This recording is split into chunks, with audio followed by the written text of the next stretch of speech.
Hello दोस्तों, study with RP sir channel में मैं आपका बहुत बहुत स्वागत करता हूं।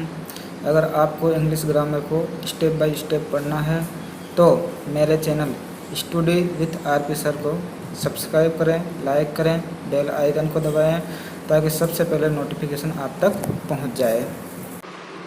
प्रोनाउन,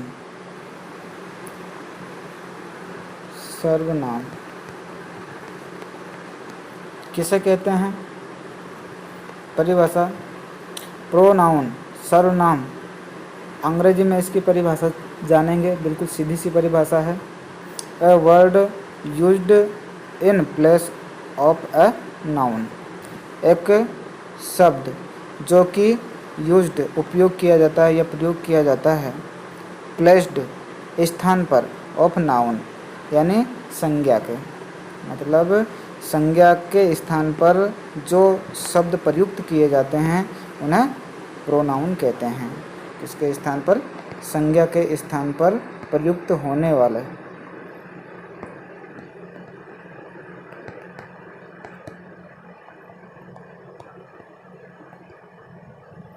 प्रयुक्त होना या उपयोग होना या काम आना, तो संज्ञा के स्थान पर जो शब्द काम लिए जाते हैं उन्हें प्रोनाउन कहा जाता है।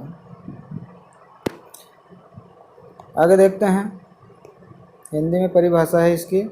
नाउन के बदले प्रयुक्त होने वाले शब्दों को प्रोनाउन कहते हैं।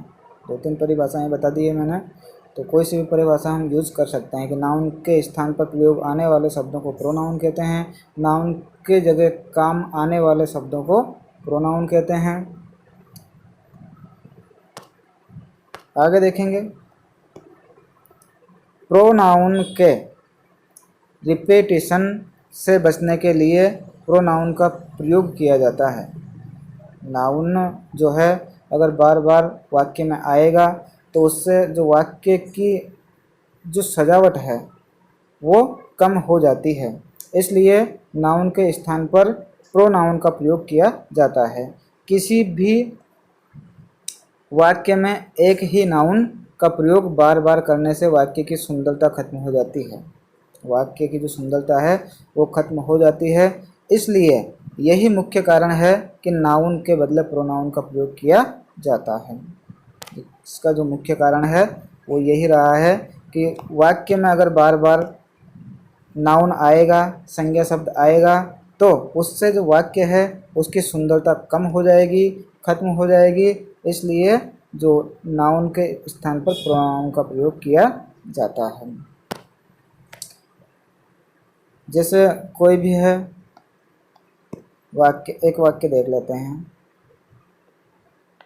Ram is good boy.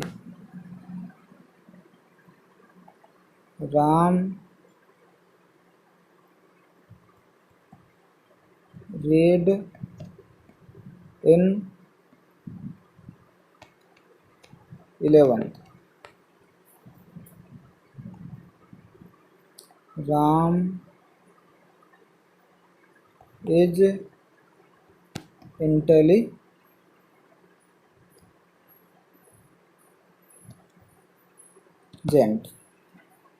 तो यहाँ पर राम वापस राम वापस राम, तो ये संज्ञा शब्द जो है वो बार बार आ रहा है, 3 बार आया है।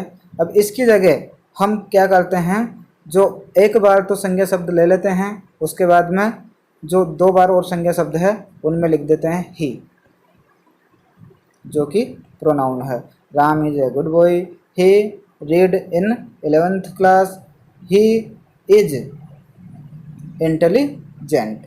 तो इस प्रकार से वाक्य की सुंदरता बढ़ जाती है। आगे देखेंगे, जैसे यहाँ पर भी वाक्य बताया गया है। Mister Shukla being a good teacher, जो शुक्ला जी हैं हमारे अच्छे टीचर हैं। She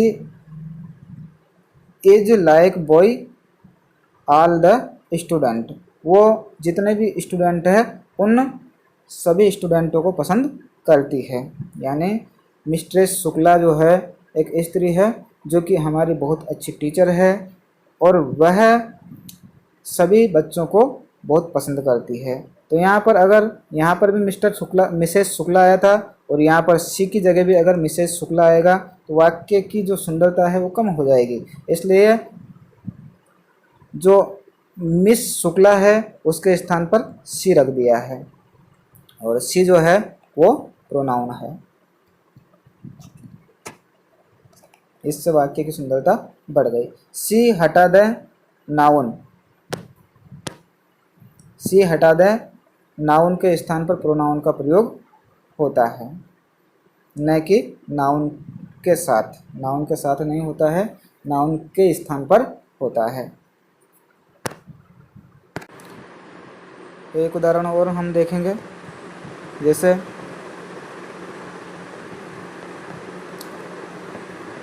Sita go to school, please too. Sita study very good.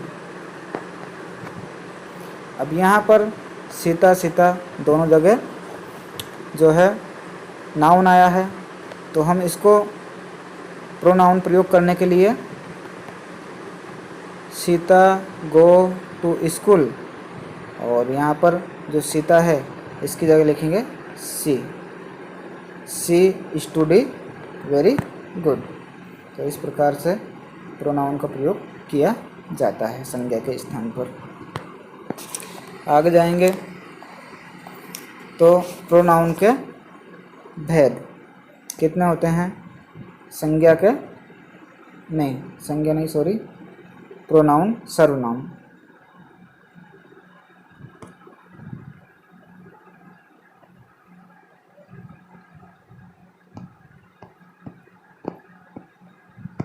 Pronoun के भेद या काइंड ऑफ प्रोनाउन।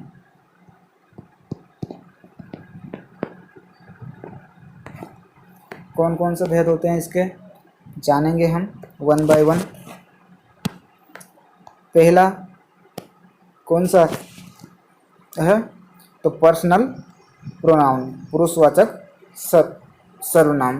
दूसरा है पसेसिव प्रोनाउन। तीसरा है डेमोन्स्ट्रेटिव प्रोनाउन। पसेसिव यानी अधिकारवाचक, डेमोन्स्ट्रेटिव यानी संकेतवाचक प्रोनाउन या सर्वनाम। अगला है डिस्ट्रीब्यूटिव प्रोनाउन, व्यष्टिवाचक सर्वनाम। अगला है रेसिप्रोकल प्रोनाउन यानी पारस्परिक संबंधवाचक सर्वनाम। अगला जो है रिफ्लेक्सिव प्रोनाउन, निजवाचक सर्वनाम। अगला है एम्फेटिक और एम्फासिजिंग प्रोनाउन यानी दबाव सूचक सर्वनाम।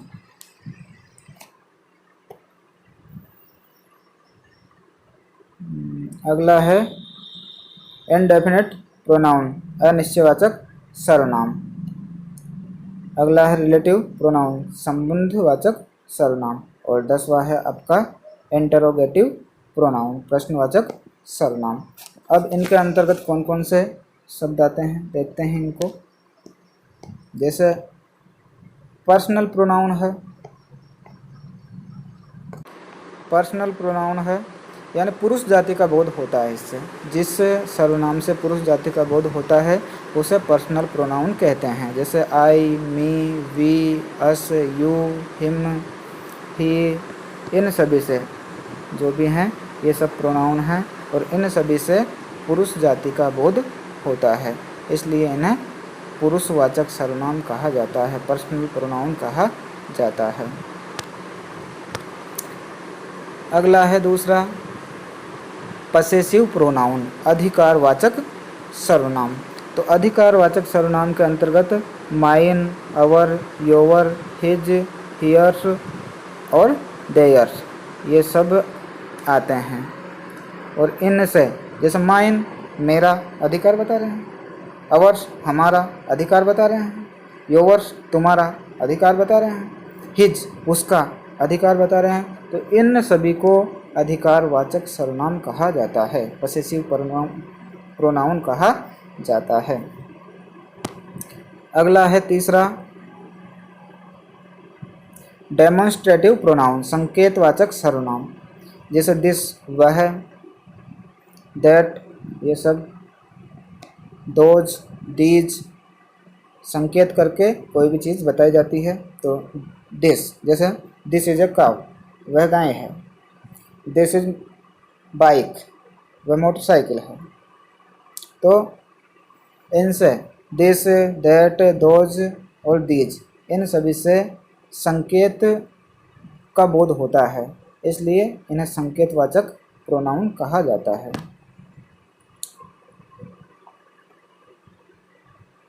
अगला है डिस्ट्रीब्यूटिव प्रोनाउन, व्यष्टिवाचक सर्वनाम।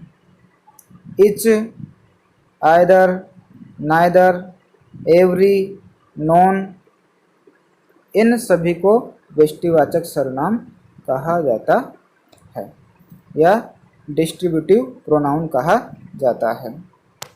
अगला है पांचवा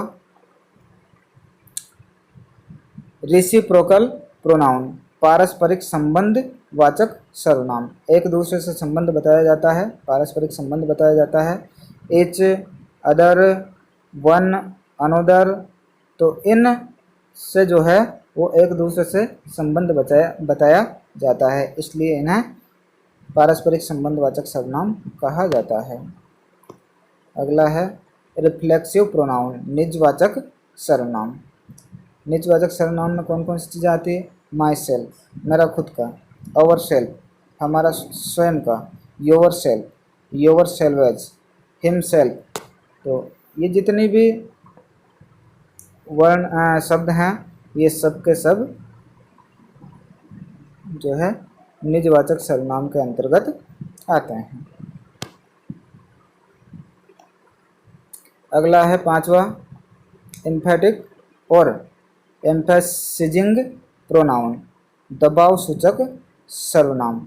इसमें दबाव का बोध होता है, जैसे माई सेल्फ, अवर सेल्वेज,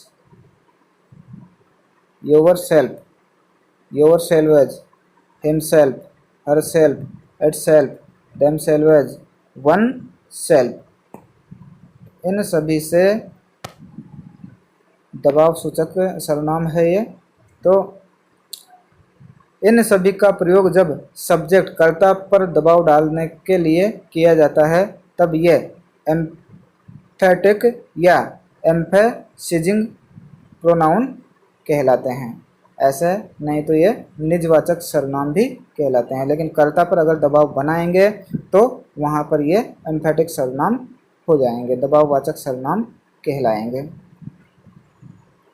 जैसे उदाहरण बताया गया है, you yourself are responsible for your problem. जो तुम्हारी समस्या है ना तुम्हारे ऊपर, इस समस्या का तुम खुद जिम्मेदार हो। जो तुम्हारे ऊपर समस्या आ रही है, इस समस्या का तुम खुद जिम्मेदार हो। मतलब तुमने आ बैल मुझे मार वाली कहावत सिद्ध की है, तुमने खुद ली है ये समस्या, तो खुद ली है तो इसका जो जिम्मेदार है तुम खुद होगे। तो यहाँ पर कर्ता पर यू योर सेल्फ, तुम खुद, तो कर्ता पर यहाँ पर दबाव डाला जा रहा है, इसलिए इसमें जो है एम्फेटिक सर्वनाम का प्रयोग किया जाएगा। ही हर्ट हिमसेल्फ, उसने खुद को चोट पहुँचाई। खुद को चोट पहुँचाई, यहाँ पर कर्ता ने खुद के ऊपर दबाव डाला जा रहा है, कर्ता के ऊपर, इसलिए यहाँ पर भी एम्फेटिक सर्वनाम होगा। नेक्स्ट आठवां है इनडेफिनिट प्रोनाउन, अनिश्चयवाचक सर्वनाम। Everybody, someone, somebody, nobody, anybody, everybody, someone, one, no one, anyone, everything, something, nothing, anything, all, some, any, both, another, much, few, little, ये जितने भी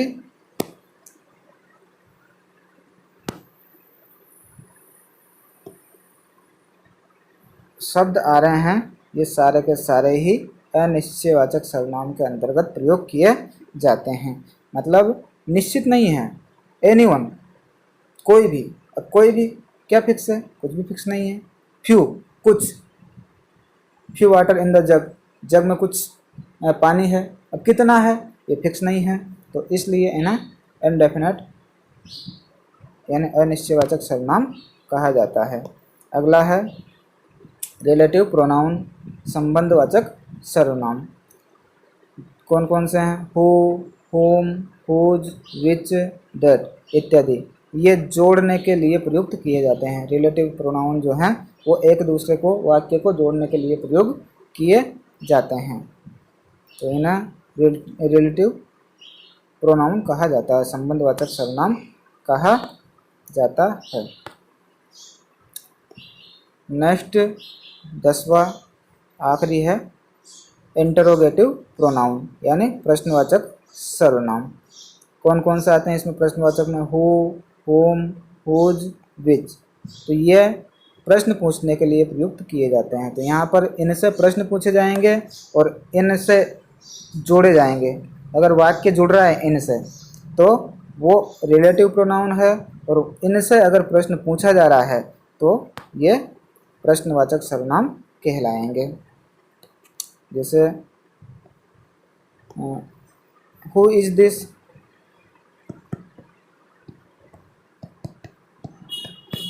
वह कौन है? तो यहाँ पर इससे प्रश्न किया जा रहा है। तो हु इज दिस, वह कौन है, किसी के बारे में पूछा जा रहा है तो प्रश्न किया जा रहा है, तो यह प्रश्नवाचक बन जाएगा। बल्कि अगर वाक्य को जोड़ा जाता है,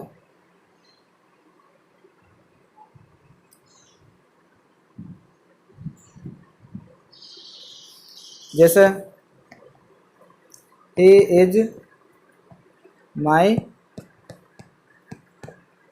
teacher, that stand of shop, वह हमारे अध्यापक हैं जो कि शॉप पर खड़े हुए हैं, जो दुकान है उस पर खड़े हुए हैं। तो यहाँ पर दैट जो है ये जोड़ने का काम कर रहा है, न कि क्वेश्चन बनाने का काम कर रहा है, इसलिए इसको हम रिलेटिव प्रोनाउन कहा जाता है, संबंधवाचक सर्वनाम कहा जाता